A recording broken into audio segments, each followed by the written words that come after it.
እኔ አሁን እምፈራልሽ 4 ልጆች ስትወልጂ ሌላ 5ኛው ልጅ ይሄው አጠገብሽ ተኝቷል። ምን እንደምትሆኚ የምሬ ነው። በጣም ነው የማዝንልሽ።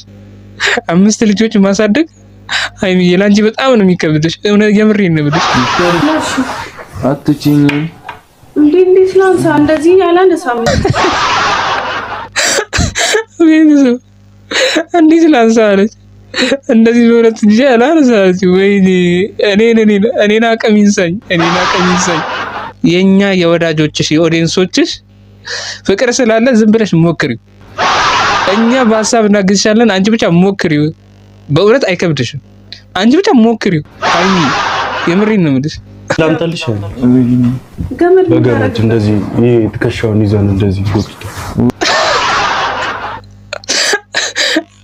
ኧረ ቤተሰብ ቤኪ ሚል መቀለጃ እያደረጋት ነው ቤተሰብ። ኧረ ፍፄና አላት እንዴ ፍፄ ብቻ ነው እኮ ታውቃላችሁ ቤተሰቦች። የሀይሚ መከታ ሁሌም ከጎኗ የሚሆነው ማለት ነው። የሷ ሀሳብ ሁሌ የሚመቸው የሷን ሀሳብ ሁሌ የሚያበረታታው ፍፄ ነው ቤተሰቦች። እባክህ ፍፄ እንዳዘው ብለህ ብትመጣ ጥሩ ነበር። እኔ አልፈልግም። እኔ አዎ ተሸክመሽ ሰጂ። ኧረ ቤተሰብ የሚላትን እየሰማችሁ ተሸክመሽ ወደ ሐኪም ቤት ውሰጂኝ ያለት ነው። አያችሁ የብሩኬን ተንኮል።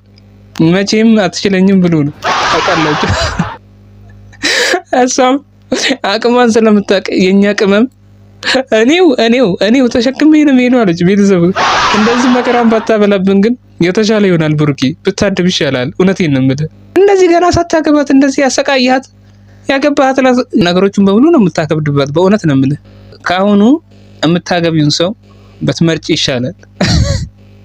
ለቀልድ ነው ቤተሰቦች፣ ለቀልድ ነው እንደዚህ የምልህ። ኧረ ሐኪም ቤት እንውሰደው በእግዚአብሔር። ኧረ ሀይሚ በእናትሽ እንዴ ካሜራ እስቲ ቤት ውስጥ ያለውን እንዲፈለግ አድርጊ፣ ቼክ አድርጊ። እንደዚህ ሲሆንማ እንዴ ለበጎ አይደለም ብለሽ ዞር ብለሽ ማየቱ አስፈላጊ ነው። እስከ መቼ አንቺ እንዲህ ሲያቃጥል ይከርማል? ወይኔ አልችልም። ወይኔ ጉዴ ፈላ። እየወደቀ እኮ ነው።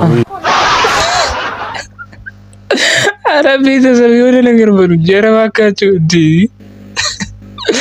ሀይሚ የምር እኮ አመረረች። የእውነት በቃ መሰላት ቤተሰብ። ወይኔ አሰቃያት እውነት። ኧረ እንዲህ አታሰቃየብን በእናትችን የኛን ቅመም። መከራውን አበላህብን እኮ ምን ሆነ አልቆይ